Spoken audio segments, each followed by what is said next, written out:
there were a few instances when in fact he used his shy and self-effacing manner to continue in office, but not always necessarily at the cost of principle and honor. Come UPA 2, what I call a deterioration had happened, and there were instances where he was sacrificing honor to continue in office. Yeah, and in UPA 1, I think the fact that he took such a strong position on the nuclear deal really erased all memory of his not taking a strong position on other issues. That one thing was sufficient to tilt the balance. Absolutely. The public perception at the end of the day was Singh is king. But as someone who saw him at such close quarters and came to the conclusion, perhaps reluctantly, but then fairly convinced of it, that here was a man who at times was using his self-effacing character to continue in office. And that actually, let's use a euphemism, staying in office became important for him.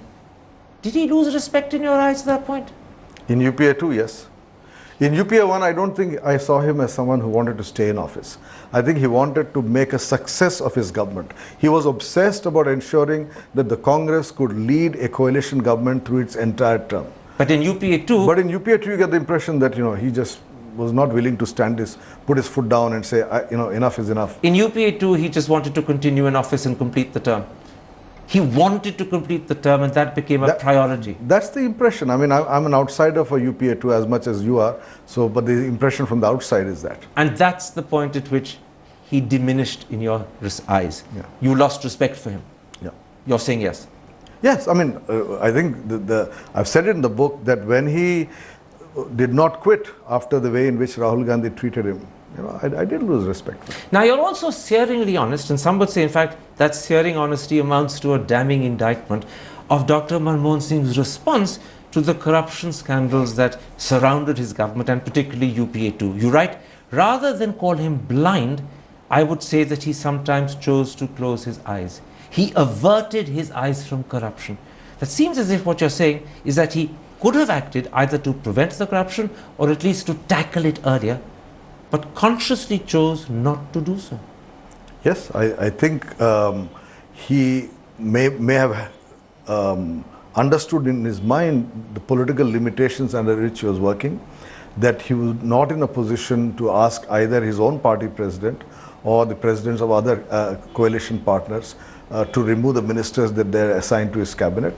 And therefore, he knew that there were limits to his political power. Incidentally, again, as I said, this was true even in the case of Mr. Vajpayee, who didn't want to sack Suresh Prabhu, but was forced to sack. But there's an interesting argument you're putting across, that he knew there were limits to his power. Why, therefore, exercise himself about tackling corruption when he can't? Therefore, it's easier to live with it. Yes. Well, that's a sort of Faustian pact that you make with the devil, isn't it? Yes.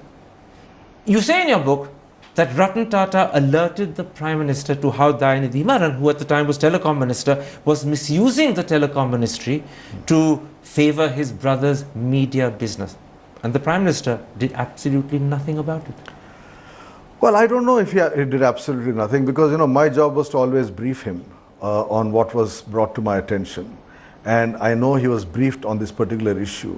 But whether he acted or not, I would not know, because if he did act, he would have told his officials, and I would not be privy to that. Except that you would have in some way found out about it, presumably. You're not just a media advisor, you're a former journalist who gets to know things. True, but I think in that particular case, Maran backed off, Dayanidhi Maran backed off. And finally, of course, he was dropped, from Telecom, if you remember. Your conclusion, if conclusion is the right word, for this particular section is to say, he was himself incorruptible and also ensured that no one in his immediate family ever did anything wrong.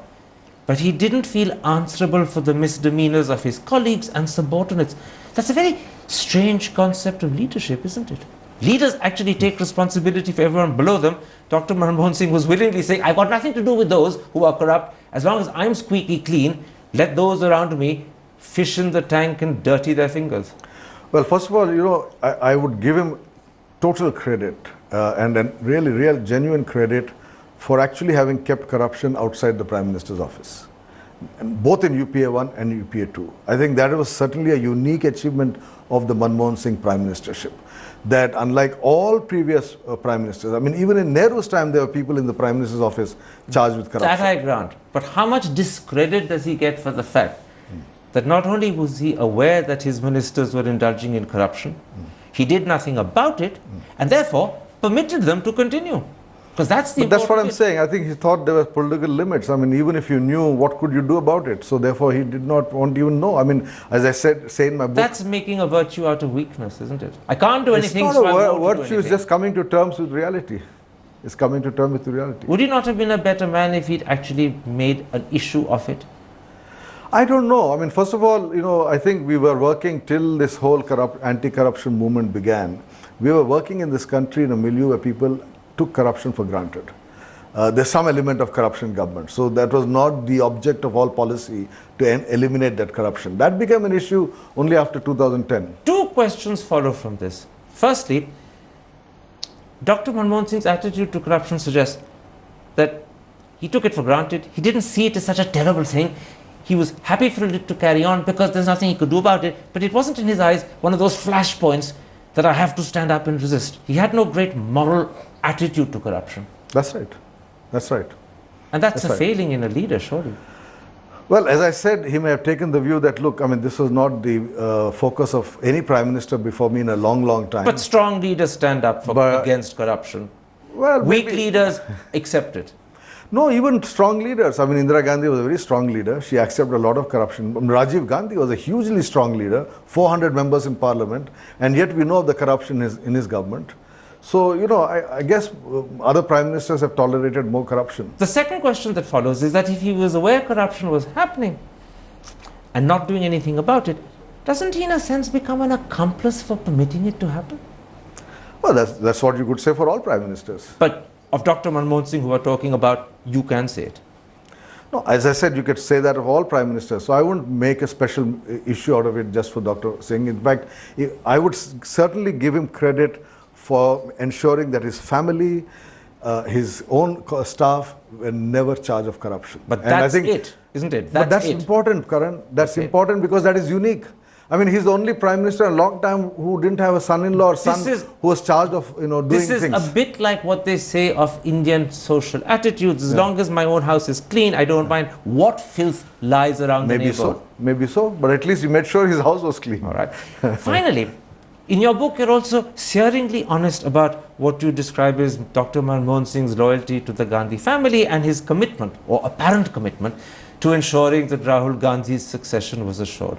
You say, perpetuating the Congress party's control by one family was Dr. Singh's fatal error of judgment. I fully understood his loyalty to Mrs. Gandhi during UPA 1 because after all he became prime minister because she chose to name him. Though in my book I do argue that she didn't have much of an option, but at least one could say that. But I used to disagree with colleagues. Many of my colleagues used to say to me, oh, but how can he not be loyal to her? He's PM because of her. And I would say, no, not after 2009. 2009, the Congress party went to the people of India with Manmohan Singh on their manifesto and said, 5 years of UPA 1, this is what we have done, give us another 5 years. So you're saying that after 2009, this loyalty to the Gandhi family and this commitment was not to ensure necessary. Rahul's succession was not just unnecessary, you're actually saying it was a fatal error of judgment. Absolutely. The 2009 mandate was for Dr. Manmohan Singh. The 60 additional seats in parliament, that was a victory of Manmohan Singh. And yet he did not claim that victory, or he was not allowed to claim that victory. And then the party was so focused on making Rahul Gandhi the prime minister that it virtually subverted. There's something else that's inherent in saying this loyalty to the Gandhi family, this commitment to ensuring Rahul's succession is a fatal error of judgment. And that something else is this, that in committing himself to this, he didn't behave as a democratic prime minister is expected to behave. He behaved like a courtier or a darbari. Well, I mean, that's the implication of, I guess, what I've said, though I don't put it in those words. But I do think that the right thing for him to have done would have been to, in fact, ensure a future for the Congress party as its longest serving prime minister after Nehru. That would be independent of one family. Which he didn't do. Which he didn't do. And he had that moment when he could have assured the party's future, and in failing to do it, he's done a disservice to the party. Entirely. And this, once again, is a direct consequence. Well, he may not have done a disservice to the party, but he's certainly done a disservice to the country, because India deserves the Indian National Congress back. It's the party of our national movement. It is not the party of the Gandhi family. And his failure to ensure democratic succession in the Congress party has made it more difficult for the Congress party to return. Well, that the Congress party is finding it difficult to return because of the nature of its current leadership. Let me put this to you. Your book is called The Accidental Prime Minister. The truth is that this is actually a term that the Prime Minister himself once used to describe himself. That's right. He would always say to a lot of people, you say, oh, I'm an accidental Prime Minister, I didn't expect to be here. You know, and that was true in UPA 1, and the point I make is that was not true in UPA 2. My last point before I take a break.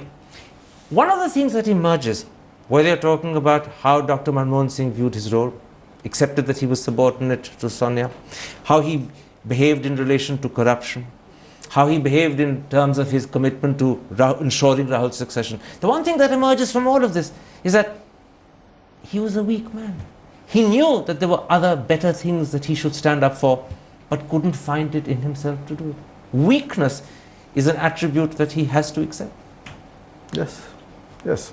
I mean, there were flashes of a sternness in him.